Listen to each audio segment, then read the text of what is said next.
E aí, meus amigos investidores, como vocês estão? Aqui quem fala é Alexandre Volvax, também conhecido por todos como Stormer. Sou trader operacional desde 1998.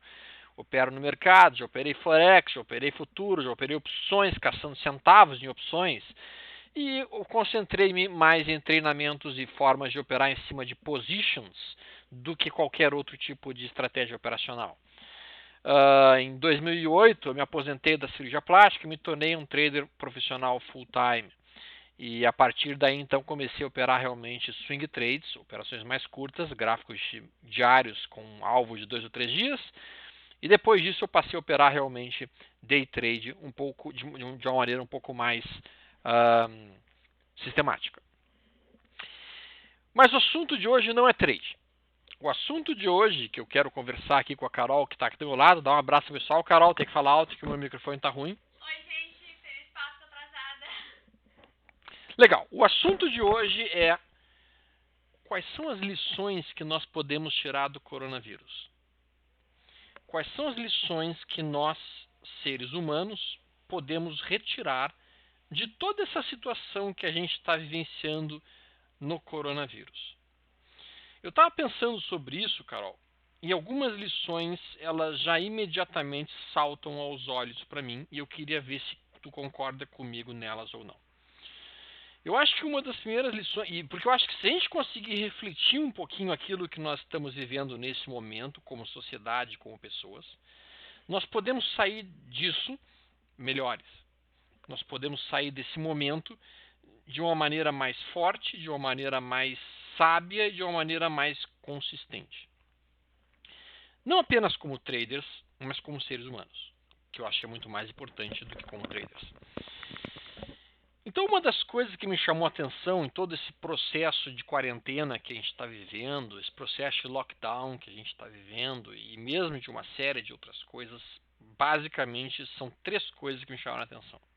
Primeiro, nós precisamos aprender a pensar um pouco mais na sociedade, no coletivo, e deixar de pensar apenas no nosso umbigo. Isso me chamou muito a atenção quando eu vi uma foto de uma pessoa que simplesmente estava com, logo no início da quarentena, ela estava com seu carrinho de compras com simplesmente 8 volumes de 24 rolos de papel higiênico. 8. O cara simplesmente comprou papel higiênico para os próximos 2 anos e meio, provavelmente. Acho que ele acha que o vírus da diarreia. No mínimo, ele está pensando isso. Mais do que isso, o cara simplesmente colocou a existência dele acima da existência de todas as outras pessoas, os interesses dele acima do que seria o minimamente razoável. E isso aconteceu em vários pontos específicos, como aquela situação que tu tinha presenciado junto com a tua mãe, em que vocês tinham ido no supermercado para comprar um saco de arroz, que era o arroz suficiente para a semana, e a tua mãe viu a pessoa levando 5 sacos, e a tua mãe também resolveu levar 3 sacos. E aí tu falou assim, tá, mas 3 sacos de arroz não vamos usar isso nunca. E daí ela conseguiu reduzir. Mas o fato é que quando as pessoas entram nesse movimento de massa, que é o que aconteceu, um movimento de rebanho que aconteceu, elas perdem a noção da realidade e elas acabam muitas vezes comprando muito mais do que precisavam, não se importando com o outro, não se importando com se eu comprar tudo isso daqui pode faltar para uma outra pessoa que vai precisar. Então acho que a primeira lição que nós precisamos, especialmente o brasileiro, precisa pensar é pensar um pouco mais na sociedade. É pensar um pouco mais no coletivo. E nisso me vem aquela história, aquela situação que eu vivi com um amigo meu que é médico em Helsinki e que eu fui visitá-lo e aí basicamente nessa situação do hospital ele estava me contando. Eu não cheguei até lá, mas ele me contou que o que surpreendeu ele era que quando ele dirigia para o estacionamento de manhã cedo e chegava no estacionamento de manhã cedo no hospital, quanto mais cedo ele chegava, mais longe ele estacionava da porta de entrada do hospital. E aí os amigos perguntaram para ele, tá, mas por que tu estaciona longe, está chegando perto do hospital, está chegando cedo no hospital, tu consegue estacionar mais perto da porta de entrada. E a resposta dele foi: aqui as pessoas pensam o seguinte, tu chegou cedo, tu tem tempo para caminhar até o hospital, então tu estaciona mais longe.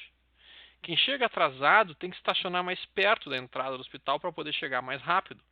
Então, simplesmente é pensar o coletivo, coisa que a gente realmente não faz.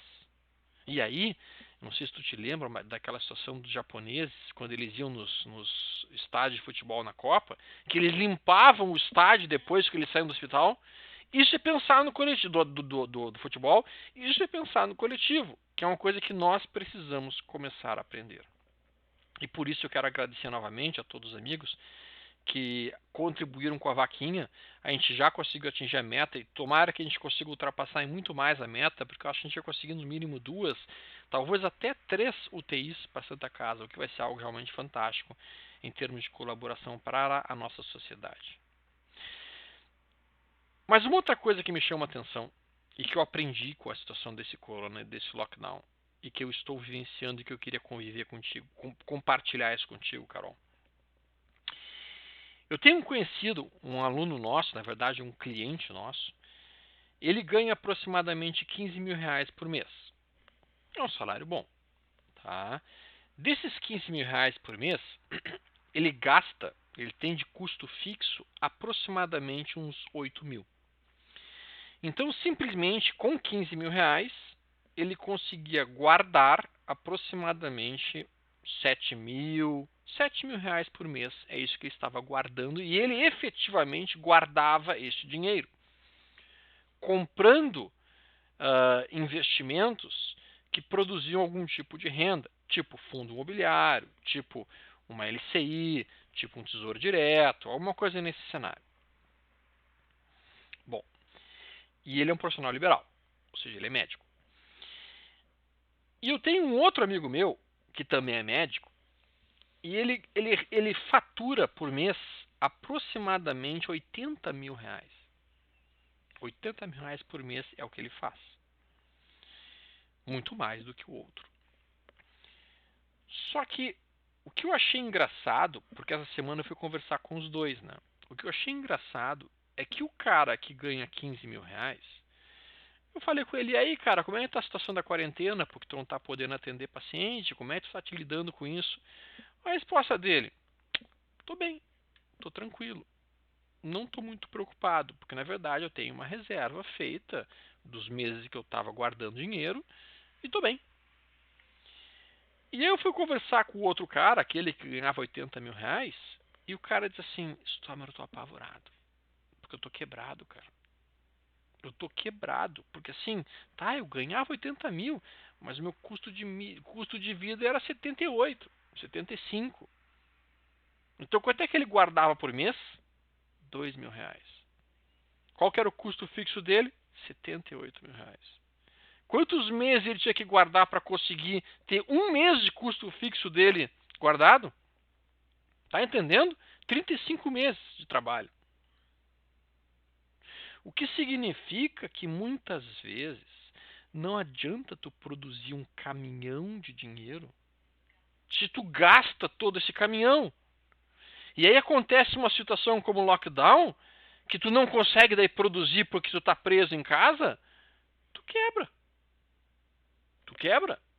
Simplesmente as dívidas continuam acontecendo e tu tem um cartão de crédito para pagar e tu simplesmente está correndo atrás da máquina. Este talvez seja o maior aprendizado que eu espero que as pessoas que estão me ouvindo em casa, e por favor, compartilhem isso com os amigos de vocês. Este é um dos maiores aprendizados que as pessoas que estão vivenciando a quarentena hoje precisam reter. Qual é o aprendizado? Tenham um dinheiro de reserva. Construam uma reserva para tempos ruins, para dias de chuva. Essa reserva, que eu chamo de colchão de liquidez, ela tem que ser no mínimo equivalente a 12 meses sem produzir um único real. Ou seja, você tem que calcular qual que é o seu custo fixo mensal. Digamos que uma pessoa tenha custo fixo mensal de 5 mil reais. Então, qual que é a reserva mínima que ela tem que ter antes de começar a pensar em fazer trade? Antes de começar a pensar em fazer coisas muito avançadas de operar e negociar e fazer trade, day trade, não. Antes disso, o que ela tem que ter? 12 vezes 5 mil reais, ela tem que ter 60 mil reais alocados em uma renda fixa e que garante a ela 12 meses de vida sem produzir um único centavo em que ela vai estar bem. Essa é a primeira, a mais imediata missão que as pessoas têm que ter para começar a ter uma vida financeira saudável. Um colchão de liquidez. E sabe o que é o mais triste, Carol? Infelizmente, o brasileiro não tem o hábito de economizar. Infelizmente, o brasileiro tem o hábito de gastar tudo o que ganha, como se não fosse viver o amanhã, ou como se amanhã ele tivesse certeza que ele vai produzir dinheiro suficiente.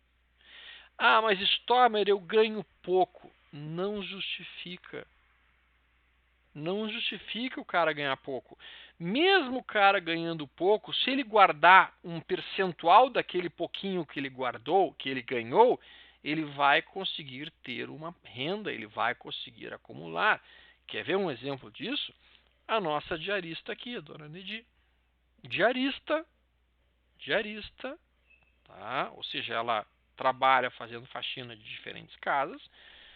Obviamente que ela não ganha muito dinheiro, porque não é uma profissão que em si receba uma enorme quantidade de dinheiro. Mas aí eu até entrei em contato com ela, e aí, como é que você está nesse momento, Nedir? Ela me disse assim, tô tranquila, Alexandre. Tô tranquila porque eu tenho meu dinheiro guardadinho. Eu guardei dinheiro ao longo da minha vida, fui guardando um dinheirinho, eu tô com a minha reserva lá. Ou seja, não ter uma receita muito elevada não justifica você não guardar dinheiro. E ter uma receita elevada te obriga a guardar dinheiro. Ou seja, tem que se guardar dinheiro sempre. As pessoas fazem isso? Não. O dado que eu vou te passar agora, Carol, é um dado divulgado pelo Fed. E que ele é dramático, eu diria. 95% dos americanos, ou seja, a grande maioria da população dos Estados Unidos, chega aos 65 anos de idade, ou seja, depois de ter trabalhado uma vida inteira, e eles não têm 10 mil dólares guardados numa conta de banco. 10 mil dólares é dinheiro? Claro que é dinheiro. É uma fortuna? Não. Não é uma fortuna. 50 mil dólares, 50 mil reais não é uma fortuna, especialmente em um país que, se tu não tem um convênio e tu tiver uma pneumonia, tu precisa pagar um hospital, o hospital vai ser uma fortuna. Onde é que é o ponto que eu quero chegar? Não adianta tu produzir dinheiro. Os americanos produzem muito dinheiro, gente. Os americanos produzem muito dinheiro. Eles trabalham muito. Eles são workaholics totais. Só que não adianta tu ser workaholic, não adianta tu produzir dinheiro, não adianta tu fazer um monte de dinheiro, não adianta tu fazer 90 mil reais no mês e gastar 89. Não adianta. Você está sempre correndo atrás da máquina. Senhores, foquem nesse aprendizado. O coronavírus está aí para mostrar o seguinte: imprevistos podem acontecer. E quando imprevistos acontecem, se você não tem um dinheiro de reserva, você quebra. Você quebra. E aí vem o outro aprendizado que eu tirei do coronavírus. Gente, quando a gente fala em você quebrar, tá todo mundo falando assim, porque os pobres estão mal. Porque esses estão muito mal. Galera, nós somos uma sociedade. E enquanto sociedade, é tudo interrelacionado. Não existe pobre estar muito mal e o rico estar bem. Eu conheço vários empresários que estão à beira de falir. Empresários que tinham faturamento de 5 milhões por mês. O cara vai falir. O cara tinha um faturamento de 5 milhões por mês, ele tinha 6 lojas lá na Serra. 6 lojas. Ele está há 25 dias sem produzir um único real, simplesmente porque está tudo fechado. O aluguel comendo, o salário dos funcionários comendo. O que ele vai ter que fazer? Ele diz assim, Alexandre, eu não tinha um caixa para aguentar esse período. Vou quebrar. Então, não é só os pobres que estão numa situação ruim com esse lockdown. E é óbvio que eles estão numa péssima situação com o lockdown. Mas o empresário também está numa péssima situação com o lockdown. Está todo mundo numa péssima situação, exceto quem? Exceto quem foi previdente no sentido de guardar dinheiro e se preparar para momentos ruins. E agora vem a próxima lição que eu tirei desse coronavírus. Crises, elas vão acontecer sempre. Na tua vida, Carol, tu está com quantos anos agora? 15? Digamos que tu viva até os 90 anos. Então tá. Digamos que tu viva até os 90 anos, tá? Então tu tem mais 75 anos de vida, tá? As crises no mundo acontecem a cada 4 a 5 anos. Então se a gente falar de 75 anos de vida, tá? Você tem aproximadamente mais quantas crises você vai vivenciar? Matemática, sim. Se tu viver 75 e cada crise acontecendo a cada 5 anos,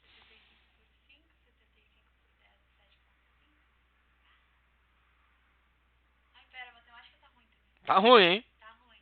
75 por 5. 60 por 5 é 15. 15 crises.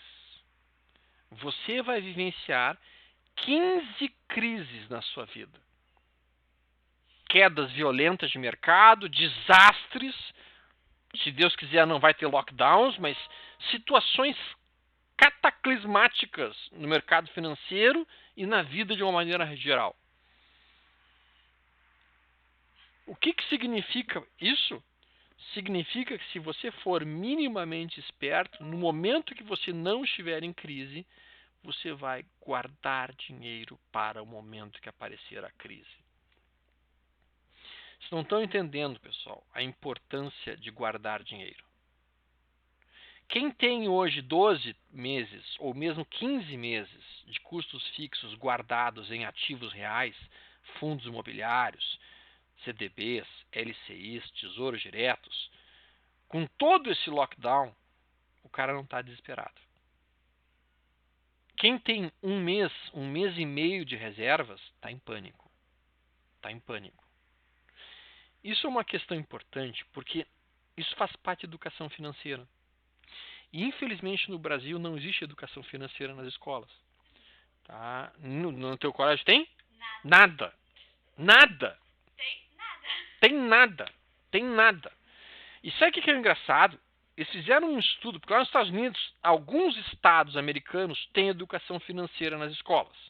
E em outros estados americanos não tem. Vai lá, pergunta. Eu vou até ter no NAS, no high school que eu faço, eu vou ter um curso, uma cadeira de educação financeira que eu não vou ter no colégio. Pois é. Agora, olha só. Alguns estados nos Estados Unidos têm e outros não têm. Alguns estados começaram recentemente a ter educação financeira nos Estados Unidos. Sabe o que eles perceberam? Olha só o estudo que o Fed fez. O estudo que o Fed fez mostrou o seguinte. Nos estados em que não existe educação financeira nas escolas, as famílias americanas têm de reserva financeira o equivalente a 1,5 meses de custo fixo. Essa é a reserva nos estados que não têm educação financeira, porque as pessoas não falam sobre guardar dinheiro. Aí, no estado ao lado, imediatamente ao lado, eles começaram um programa de educação financeira nas escolas. Nas escolas de segundo grau. Qual foi o resultado que eles acharam simplesmente surpreendente? Eles começaram a ensinar os alunos de segundo grau educação financeira e eles pensaram que o efeito disso só ia surgir muitos anos depois, quando essas crianças, esses adolescentes entrassem no mercado de trabalho. Bom, não foi isso que aconteceu. O que eles perceberam é que, simplesmente 2 anos após o início da educação financeira, a média de dinheiro guardado por família em relação ao custo fixo pulou de 1,5, que era a média do país, para 9 vezes e meia. 9 vezes e meia. Por que isso? Porque os filhos chegavam em casa e começavam a conversar com os seus pais, dizendo: olha só, pai, o que eu estou aprendendo aqui na minha escola sobre educação financeira, sobre a importância de guardar dinheiro, sobre a importância de separar um pouco do que eu recebo todos os meses para poder, num momento de crise, me defender. E aí os pais começaram a perceber isso e eles começaram a guardar dinheiro. Gente, essa lição que eu estou tentando passar para vocês, ela é fundamental para ser transmitida para filhos. Por isso que eu pedi que a Carol participasse dessa nossa conversa aqui. Porque a primeira coisa que a Carol tem que fazer na vida dela não é aprender a operar. Ela deve aprender a operar, obviamente. Mas a primeira coisa que ela deve aprender é guardar o seu dinheiro. Economizar um pouco todos os meses. Para poder, em um momento de crise, poder sobreviver a essa crise de uma maneira mais eficiente. Certo? E tem uma última lição que eu não vou poder explorar nesse nosso conversa atual, porque já está um pouco tarde, já passamos um pouco do horário, que é guardar em quê? Guardar comprando o quê? Porque não adianta também tu pegar todo o teu dinheiro e colocar numa única cesta, num único tipo de investimento. Tu tem que tentar diversificar esse investimento montando uma carteira de investimentos. Mas isso fica para amanhã, se vocês derem muitos e muitos likes e se vocês compartilharem com os amigos de vocês. Porque isso aqui que nós estamos conversando é uma das coisas mais importantes que a gente precisa passar para todo o país, gente. Esse meu vídeo deveria ser viralizado. Esse meu vídeo deveria estar sendo distribuído assim, ó, a rodo em tudo que é escola desse país, em tudo que é lugar desse país, porque é isso que pode realmente fazer uma mudança de sociedade. O poder de guardar dinheiro. O poder de reter, mesmo que seja um pouquinho, por uma situação em que tu precise mais adiante. Pense sobre isso, nós conversamos amanhã de novo, se Deus quiser. Um abraço, pessoal. Se despede, pessoal, Carol. Tchau, tchau, gente. Até mais, tchau, tchau, pessoal. Boas Páscoa, passada, atrasada, mas tudo bem.